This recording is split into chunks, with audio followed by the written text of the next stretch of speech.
Paul couldn't believe his eyes the moment he arrived at the job site. What he was seeing was an ancient human ship, so old that his assistants Zith and Zath dropped their toolkits the very instant their eyes took in the layers of rust covering its hull. Despite their own boss being human, the short ZR brothers weren't able to hold their thoughts inside. Zith, a mechanic half as tall as Paul, walked toward the ship. After his claws, which were not known for being particularly strong, easily scratched the hull, he shook his head in disbelief.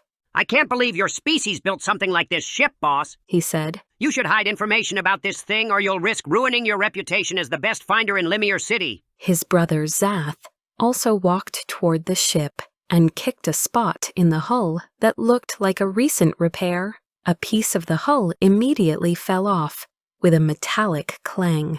"I agree with Zith," Zath said, his gray skin and head ridges tensing in disgust as he mocked the human technology. "Boss, you should remember your mercenary days and burn this thing down instead of considering taking the job to fix it." Paul himself walked around the small ship, taking in the full extent of its deterioration.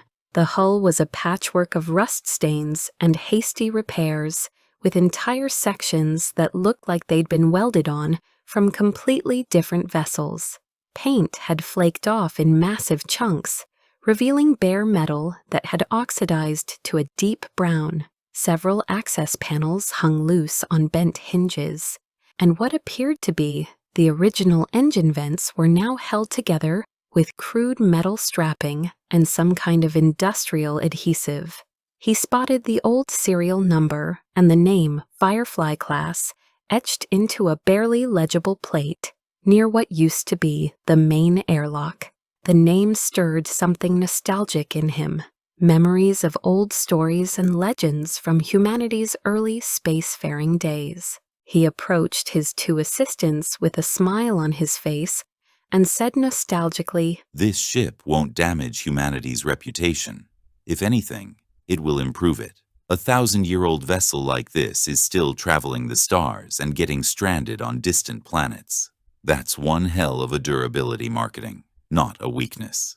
Zith froze mid-step and repeated the words slowly. 1,000 years? He touched the hull again, this time with something approaching reverence rather than disgust.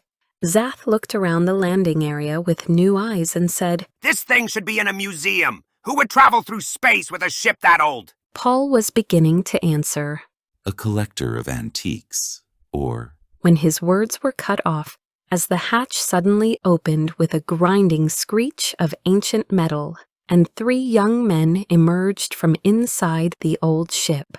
Paul's eyes tracked them as they emerged, matching faces to the names in his report. Kyle with his youthful, perpetually cheerful expression, Daniel, tall but lean, and Liam, the only one who looked like a man among boys, standing behind them with arms crossed, a respectable beard, and well-defined muscles. Paul's image of Liam instantly changed when he spotted the anime t-shirt beneath the crossed arms. He blurted out, "Let me guess.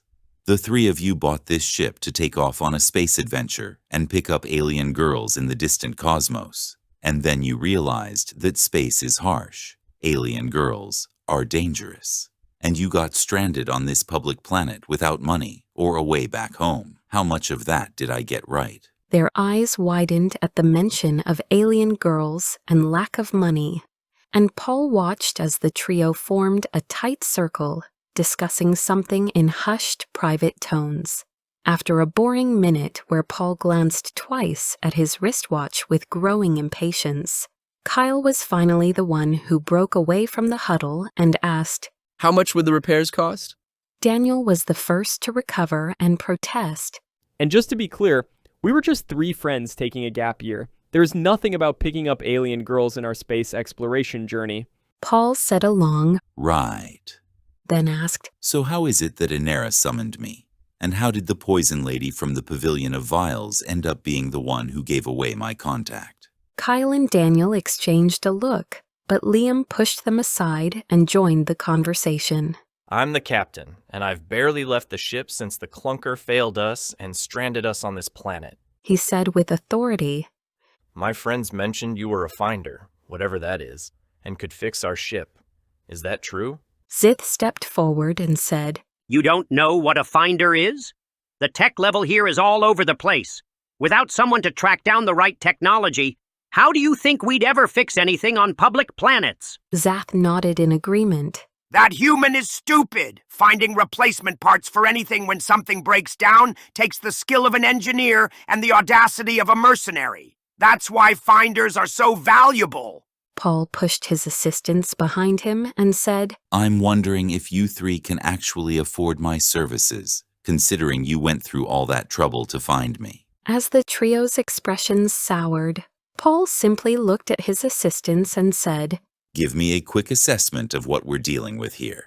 The two brothers suddenly recovered their toolkits and rushed inside the ship without even asking for permission. While the trio of humans watched in disbelief, they stared at Paul with growing alarm every time the hull shook, or some breaking noise echoed from inside the vessel when the ship tried to power on, and the whole thing began vibrating violently. Their faces turned terrified. The two aliens emerged from the ship plagued by grim expressions.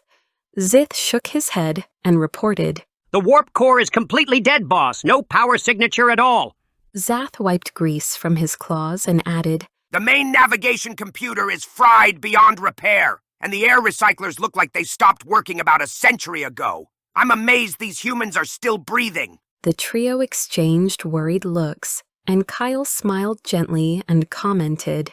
So that's why the air smelled so bad and we felt lightheaded all the time. Daniel sighed deeply and asked. Can it be fixed? Liam immediately followed up with. And how much would it cost? Paul found himself considering the monumental task ahead. Finding replacement parts for a ship this ancient would be nearly impossible. He'd have to either scour the entire city for compatible components or commission custom equivalents from his most tech-savvy alien contacts. The work would be extensive, requiring months of labor, and he and his team would inevitably face countless setbacks using a trial-and-error approach once they actually got the parts. Only because I feel honored to work on something this historically valuable. Paul finally said. And because I'm offering a very generous discount for fellow humans, I could fix it in 6 months for 250,000 credits. The trio immediately freaked out, their faces going pale in absolute shock. How come? The ship cost us about that much to begin with. Daniel exclaimed, his voice cracking with desperation. We sold our cars and took out loans just to buy this thing. Liam added, running his hands through his hair in frustration. Kyle looked at Paul with pleading eyes and asked, Please can't you show some pity and give us more of a discount? Paul found himself reflecting on how incredibly foolish these three were for what they had done. Taking out loans to buy a 1,000-year-old ship and venturing this far from Earth without any real plan or backup resources was beyond reckless. He couldn't help but think about how dangerous it was for ordinary humans to be stranded on a planet this far from home, surrounded by alien species and cosmic forces they barely understood. I don't run a charity, and these repairs cost more than just my time, Paul said. Then, noticing their mortified expressions, he offered a solution in a contemplative tone. The three of you are young, strong. You could find work here in Lemire City while I track down the ship parts. He paused, doing the math in his head. If all three of you work full-time, you should be able to earn enough. The trio began panicking, the reality hitting them that their gap-year adventure had turned into a matter of survival. Where are we supposed to find work on an alien planet? Daniel asked desperately, his voice rising with anxiety. We don't know anything about this place or what jobs we could even do here. Kyle added, looking around helplessly at the unfamiliar surroundings. The answer is obvious. Paul said matter-of-factly. I know Kyle made friends with the poison lady, and I'm sure she'd hire him since no one else will work for her. He turned to Daniel next.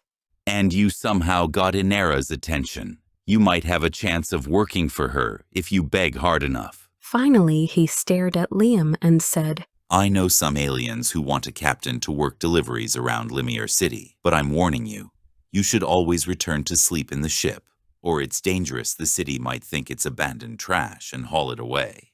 The trio huddled together in another private conversation, their voices low and urgent. Paul and his assistants stood waiting, with Zith and Zath growing visibly impatient. Boss, we're wasting time with these broke humans. Zith muttered, shifting his weight from foot to foot. Yeah, let's just leave them to figure it out themselves. Zath added, but Paul didn't reply and simply continued waiting. The trio finally broke away from their private conversation, and for a moment Paul saw something different in their faces.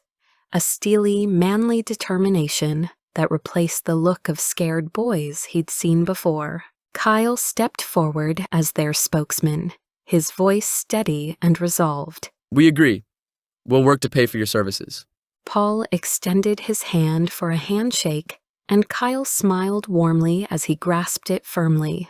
As they shook hands, sealing their agreement, Paul couldn't help but realize that his next 6 months were going to be very busy. Thank you for watching the 8th chapter of the Finder series. You can find the link to the next chapter in the video description. You can also like the video and subscribe to increase your chances of being notified whenever we post a new one. Yes.